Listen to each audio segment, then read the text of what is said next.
नमस्कार मैत्रिणींनो. तर या चहा प्यायला आहे गावाकडे इंदापूर तालुक्यामध्ये बावडा. माहेरकडे अचानक येणं झालं तर हे पोहे करतो आहे आम्ही. तशा तर 2 रेसिपी आहेत. हे पोह्याची रेसिपी आणि घरची आळूवडी. तर आळूची फ्रेश पानं काढून मी आळूवडीही करते. तर पहा, तुम्ही हवे असेल तर तुम्हाला मी रेसिपीही टाकते.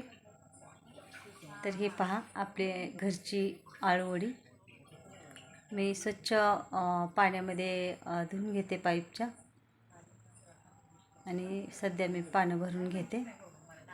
पानं भरताना मी फक्त हिरवी मिरची, लसूण आणि जिरं वाटून घेतले. त्याच्यात थोडी हळद टाकली, मीठ, बाकी काही टाकलेलं नाही. कारण ही गावाकडची रेसिपी आहे, मस्त एकदम खूप टेस्टी लागली. तर हे पहा, हे आहेत शेवग्याची पानं.